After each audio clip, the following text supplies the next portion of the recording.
ഞാൻ അഡ്വക്കേറ്റ് പ്രതീഷ് മാത്യു. എല്ലാവർക്കും ലോക്സിയയിലേക്ക് സ്വാഗതം.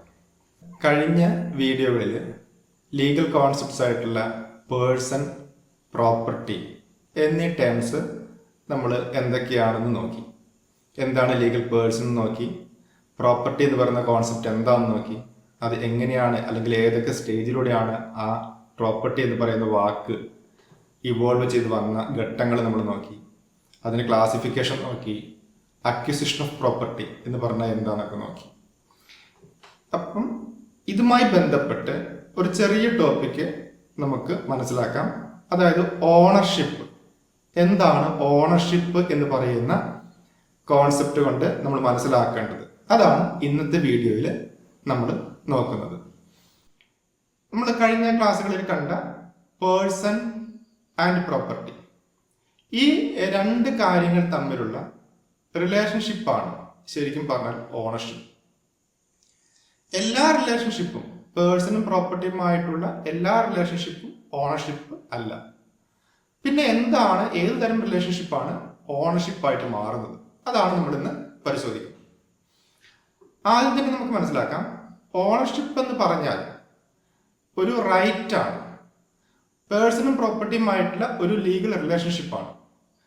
കുറച്ചും കൂടി ഡീപ്പായി നോക്കുവാണെങ്കിൽ ഓണർഷിപ്പ് എന്ന് പറഞ്ഞാൽ ഒരു സിംഗിൾ റൈറ്റ് അല്ല, മറിച്ച് എ ഗ്രൂപ്പ് ഓഫ് റൈറ്റ്സ് അല്ലെങ്കിൽ ഒരു ബണ്ടിൽ ഓഫ് റൈറ്റ്സ് എന്ന് വേണമെങ്കിൽ പറയാം. എന്തിനുള്ള റൈറ്റ്? പേഴ്സണും പ്രോപ്പർട്ടിയും തമ്മിലുള്ള റിലേഷനാണെന്ന് ഞാൻ പറഞ്ഞു. പേഴ്സണ് പ്രോപ്പർട്ടിയുടെ മുകളിലുള്ള റൈറ്റ് ആണ് ഓണർഷിപ്പ്, അല്ലെങ്കിൽ ഒരു കൂട്ടം റൈറ്റ്സ് ആണ് ഓണർഷിപ്പ്.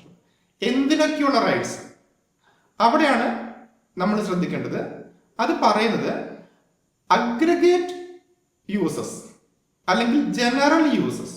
ഒരു പ്രോപ്പർട്ടിയുടെ മൊത്തം യൂസസ്, ജനറൽ യൂസസ്, അതിനുള്ള അവകാശം ആർക്കാണോ ഉള്ളത് അയാൾക്കാണ് ആ പ്രോപ്പർട്ടിയിൽ ഓണർഷിപ്പ് ഉള്ളത്.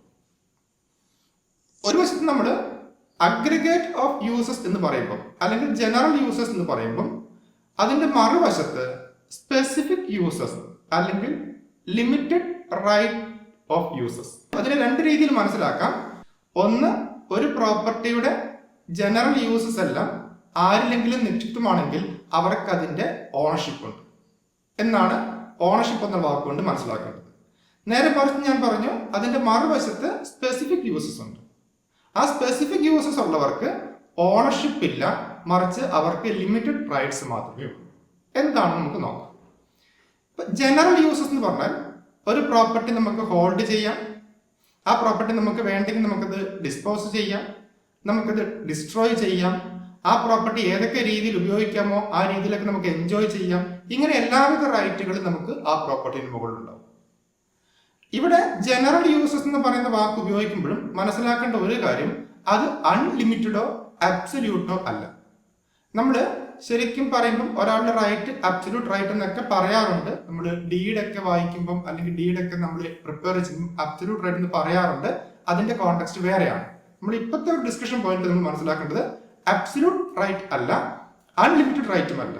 അങ്ങനെ പറയാൻ കാരണം ഏത് പ്രോപ്പർട്ടിയുടെ ഉപയോഗമായിട്ട് ബന്ധപ്പെട്ടും ചില ലിമിറ്റേഷൻസ് ലീഗലി ഉണ്ടാവാം. നമുക്ക് ലാൻഡ് നമുക്ക് യൂസ് ചെയ്യാം, പക്ഷേ ഏതൊക്കെ രീതിയിൽ യൂസ് ചെയ്യാൻ പറ്റില്ല എന്ന് ലോ ഉണ്ടാവും. ചില കൺസ്ട്രക്ഷൻ ആക്ടിവിറ്റീസ്, ചില മൈനിങ് ആക്ടിവിറ്റീസ് അവിടെ അത് ബാൻഡ് ആയിരിക്കാം. അപ്പൊ നമുക്ക് ആ രീതിയിൽ എന്ത് ചെയ്യാൻ പറ്റില്ല, ലാൻഡ് യൂസ് ചെയ്യാൻ പറ്റില്ല. അപ്പൊ എന്ന് പറഞ്ഞാൽ ലീഗലി ലിമിറ്റേഷൻസ് ഉണ്ടാകും. അതുകൊണ്ടാണ് ഞാൻ പറഞ്ഞത്, നമുക്ക് ഓണർഷിപ്പ് എന്ന് പറയുന്ന കോൺസെപ്റ്റിനെ എപ്പോഴും അബ്സല്യൂട്ട് ഓർ അൺലിമിറ്റഡ് ആയിട്ട് മനസ്സിലാക്കാൻ പറ്റില്ല. ജനറൽ യൂസസ് ആ ഓണർക്ക് റൈറ്റ് ആയിട്ട് ഉണ്ടാകും. ഇനി ഞാൻ പറഞ്ഞ രണ്ടാമത്തെ വശം എന്താണ് സ്പെസിഫിക് യൂസസ്.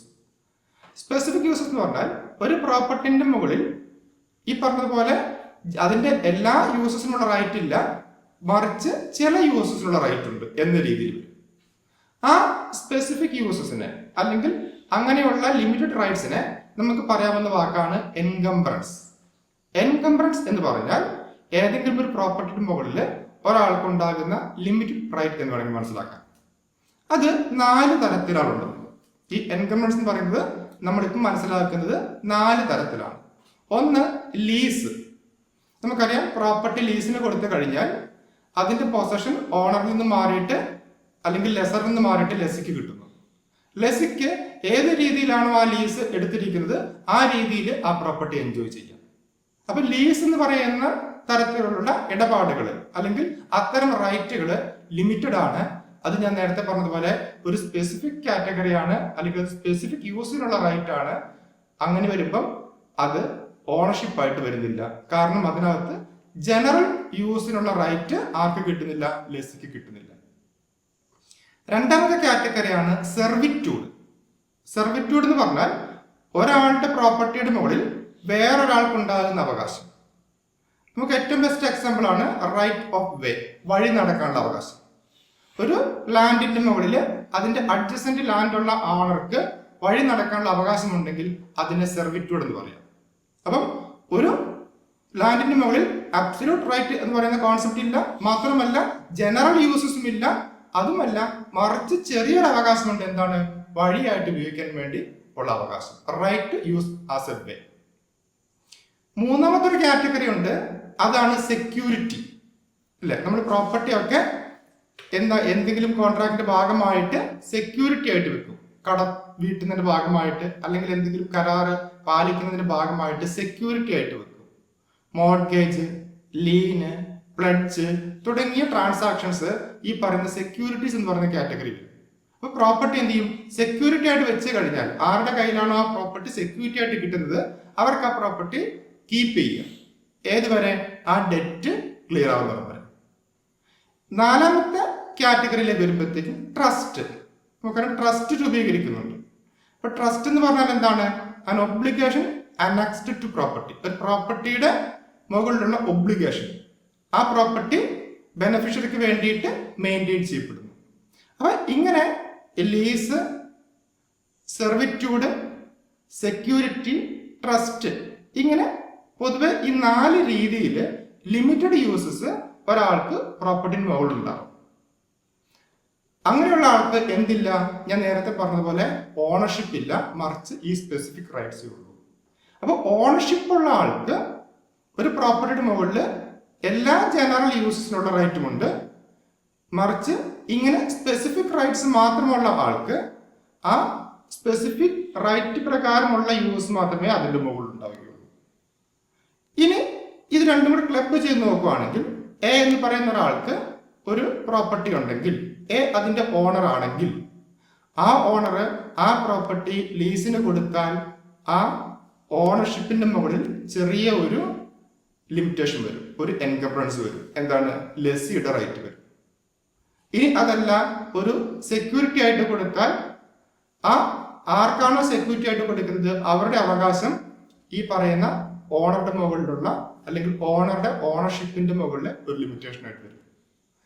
നേരത്തെ പറഞ്ഞതുപോലെ സെർവിറ്റ്യൂഡ് ആയാലും ട്രസ്റ്റ് ആയാലും ഒക്കെ ഇതേ കോൺസിക്വൻസ് വരും. അപ്പം ഇതാണ് ഓണർഷിപ്പ് എന്ന് പറയുന്ന കോൺസെപ്റ്റ്. ഓണർഷിപ്പ് ഒന്നുകൂടെ പറയുന്നു, ഓണർഷിപ്പ് എന്ന് പറഞ്ഞാൽ റൈറ്റ് ടു ജനറൽ യൂസസ്. അതിന്റെ ഓപ്പോസിറ്റ് സൈഡ് നമുക്കുള്ളത് സ്പെസിഫിക് യൂസസ് ആണ്. സ്പെസിഫിക് യൂസസ് നേരത്തെ പറഞ്ഞതുപോലെ ലീസ്, സെർവിറ്റ്യൂഡ്, സെക്യൂരിറ്റി, ട്രസ്റ്റ് എന്നീ 4 കാറ്റഗറിയിൽ നമുക്ക് മനസ്സിലാക്കാം. ഒരു പ്രോപ്പർട്ടിന്റെ മുകളിൽ വരുന്ന ലിമിറ്റേഷൻസ് ആണ് എൻകംബ്രൻസ് എന്ന് പറയുന്നത്. ഈ 4 കാറ്റഗറി ഓഫ് റൈറ്റ്സും നമുക്ക് എൻകംബ്രൻസ് എന്ന രീതിയിൽ മനസ്സിലാക്കാം. ഓക്കെ, അപ്പൊ ഇത്രയും ഭാഗങ്ങൾ ക്ലിയർ ആയിട്ട് മനസ്സിലാക്കുക. ബാക്കിയുള്ള കാര്യങ്ങൾ നമ്മൾ നെക്സ്റ്റ് വീഡിയോയിൽ കണ്ടിന്യൂ ചെയ്യും. Thank you.